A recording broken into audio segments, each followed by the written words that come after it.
بسم اللہ الرحمن الرحیم۔ ابو جہل وہ بدبخت کافر تھا کہ جس نے ساری زندگی رسول اللہ صلی اللہ علیہ وآلہ وسلم کو تکالیف اور دکھ کے علاوہ کچھ نہ دیا۔ فرعون نمرود کی طرح ابو جہل بھی کتے کی موت ہی مرا۔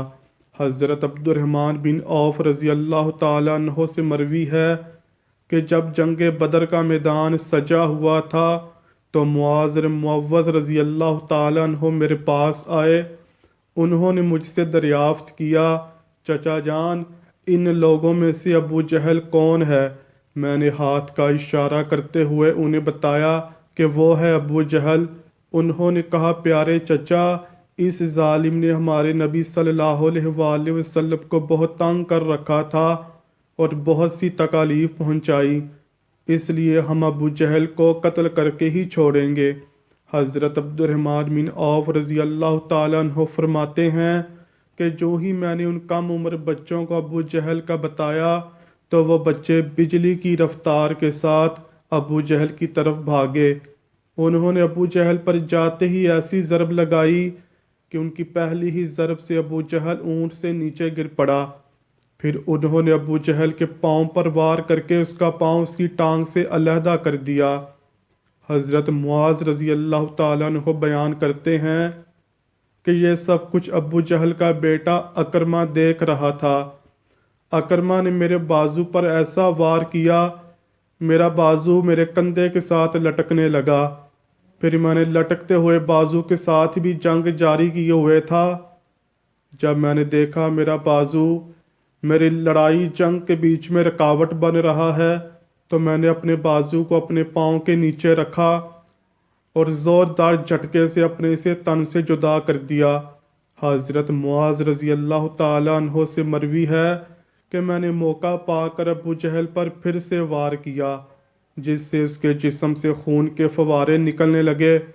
ابو جہل کو موت کے گھاٹ اتار کر یہ دونوں بچے رسول اللہ صلی اللہ علیہ وآلہ وسلم کے پاس جا کر عرض کرنے لگے، یا رسول اللہ صلی اللہ علیہ وآلہ وسلم، ہم نے ابو جہل کو قتل کر ڈالا ہے۔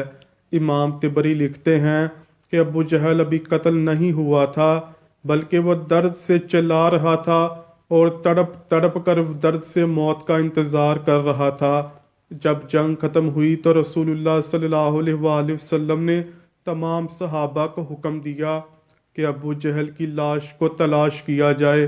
سب صحابہ ابو جہل کی تلاش میں نکل پڑے۔ حضرت عبداللہ بن مسعود رضی اللہ تعالی عنہ بھی ان میں شامل تھے۔ رسول اللہ صلی اللہ علیہ وآلہ وسلم نے تمام صحابہ کو ابو جہل کی نشانی بتائی کہ ابو جہل کے گھٹنے پر نشان ہوگا۔ صحابہ کرام رضی اللہ تعالی عنہ نے عرض کی، یا رسول اللہ صلی اللہ علیہ وآلہ وسلم، ابو جہل کے گھٹنے پر وہ نشان کس طرح آیا؟ رسول اللہ صلی اللہ علیہ وآلہ وسلم نے فرمایا، ایک دفعہ میں اور ابو جہل عبداللہ بن جذعان کے گھر دعوت میں شریک تھے۔ اس وقت تمہاری عمریں بہت چھوٹی تھی۔ ہم دونوں میں کسی بات کو لے کر جھگڑا ہوا۔ میں نے ابو جہل کو زوردار دھکا دے کر اسے زمین پر گرا دیا اور اس کے گھٹنے پر ایک گہرا زخم آ گیا۔ وہ زخم تو ٹھیک ہو گیا لیکن اس کا نشان آج بھی باقی ہے۔ حضرت ابن مسعود رضی اللہ تعالی عنہ سے روایت ہے کہ میں میدان بدر میں ہر لاش کو الٹا پلٹا کر دیکھ رہا تھا کہ مجھے ایک جگہ ابو جہل زخمی حالت میں نظر آیا۔ میں اس کے پاس گیا تو میں نے دیکھا وہ ابھی مرا نہیں تھا بلکہ زندگی کی آخری سانسیں لے رہا تھا۔ اس کے جسم سے خون کے فوارے جاری تھے۔ میں نے رسول اللہ صلی اللہ علیہ وآلہ وسلم کی بتائی ہوئی نشانی بھی دیکھی تو مجھے یقین ہو گیا کہ یہی ابو جہل ہے۔ میں نے اس کی گردن پر اپنا پاؤں رکھ کر اسے زور سے دبایا تو ملعون کی چیخیں نکل پڑیں۔ میں نے ابو جہل سے مخاطب ہو کر کہا، اے خدا کے دشمن، اللہ تعالیٰ نے تجھے ذلیل و رسوا کر کے رکھ دیا ہے۔ ابو جہل کہنے لگا، اس میں ذلت والی کیا بات ہے؟ میں تو اس آدمی سے بدلہ لینے کے لیے یہاں آیا تھا جس شخص کو تم لوگوں نے قتل کر دیا ہے۔ اس سے مجھے دریافت کیا کہ بتاؤ اس جنگ میں فتح کس کی ہوئی؟ میں نے کہا بے شک اس جنگ میں فتح اللہ اور اللہ کے رسول صلی اللہ علیہ وآلہ وسلم کی ہوئی۔ پھر اس نے کہا اے ابن مسعود، چرواہے تو بہت اونچی جگہ پہنچ گیا ہے۔ دوسرا قول یہ بیان کیا جاتا ہے، حضرت عبداللہ بن مسعود رضی اللہ تعالیٰ عنہ بیان کرتے ہیں، میں نے ابو جہل سے کہا تیرا قاتل میں ہوں۔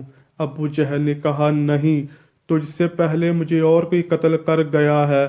ایک اور یہ بھی بیان کیا جاتا ہے، جب ابن مسعود رضی اللہ تعالیٰ عنہ ابو جہل کے سینے پر بیٹھ کر کہنے لگے، اے اسلام کے بدترین دشمن، تو فرعون سے بھی زیادہ بدبخت نکلا۔ فرعون نے بھی مرتے ہوئے اپنی غلطیوں کو مان لیا تھا کہ میں غلط ہوں، لیکن تو مرتے ہوئے بھی اسلام کے خلاف بکواس کر رہا ہے۔ یہ سن کر ابو جہل نے جواب دیا کہ اپنے آقا محمد صلی اللہ علیہ وآلہ وسلم کو جا کر میرا یہ پیغام دینا کہ ابو جہل اس دنیا سے چلا تو گیا ہے، لیکن وہ پیغام یہ دے گیا ہے کہ محمد صلی اللہ علیہ وآلہ وسلم کا سب سے بڑا دشمن میں ہوں۔ ابو جہل کی زبان سے یہ سن کر میں نے ابو جہل کی تلوار پکڑی اور اسی سے اس کے جسم سے اس کا سر تن سے جدا کر دیا۔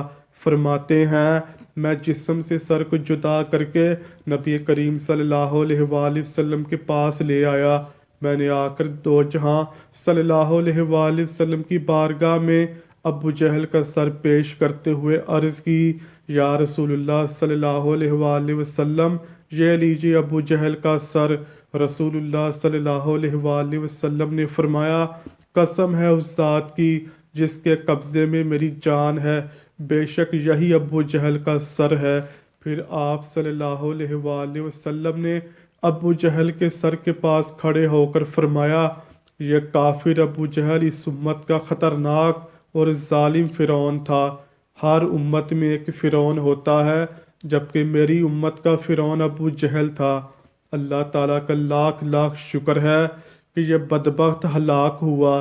روایات میں اس طرح سے بیان کیا گیا ہے، رسول اللہ صلی اللہ علیہ وآلہ وسلم نے شکرانے کے نفل ادا کیے۔ رسول اللہ صلی اللہ علیہ وآلہ وسلم کے فرمانے پر ابو جہل کی لاش سر اور قریش کے 24 سرداروں کو ایک کنویں میں پھینک دیا گیا۔ اس کے بعد رسول اللہ صلی اللہ علیہ وآلہ وسلم 3 دن میدان بدر میں رہے اور جاتے ہوئے اس کنویں پر بھی گئے جہاں کفار مکہ کی لاشیں پھینکی گئی تھیں۔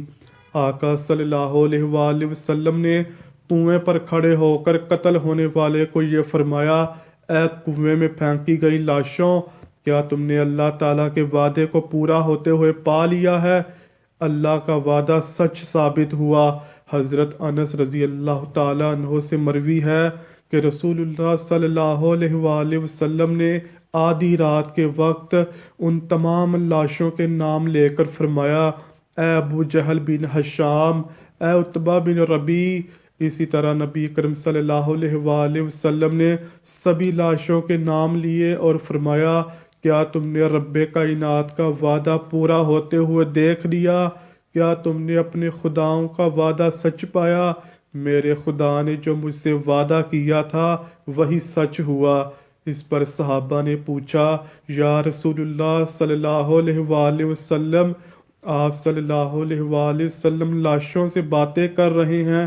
تو حضور نبی کریم صلی اللہ علیہ وآلہ وسلم نے فرمایا، جو باتیں میں ان سے کر رہا ہوں تم ان لاشوں سے زیادہ نہیں سن سکتے، بس یہ لاشیں بول نہیں پاتی، سب کچھ سن رہی ہیں۔ امام طبری لکھتے ہیں کہ محمد بن اسحاق بیان کرتے ہیں کہ بعض علماء کرام نے یہ بات بیان کی ہے کہ تم لوگوں نے مجھ سے دشمنی کی بلکہ دوسرے لوگوں نے مجھ سے دوستی کی، تم نے مجھ سے میرے شہر کو چھینا، دوسرے لوگوں نے مجھے اپنے شہر میں پناہ دی، تم لوگ مجھے جھوٹا کہتے رہے، دوسروں نے مجھے سچا اور آخری نبی صلی اللہ علیہ وآلہ وسلم کہا، تم لوگوں نے مجھ کو بے شمار تکلیفیں دیں، لیکن دوسرے لوگ میری تمام پریشانیوں میں شریک رہے۔ اس کے بعد رسول اللہ صلی اللہ علیہ وآلہ وسلم نے فرمایا، میں نے تو اپنے رب کائنات کے وعدے کو سچ پایا ہے۔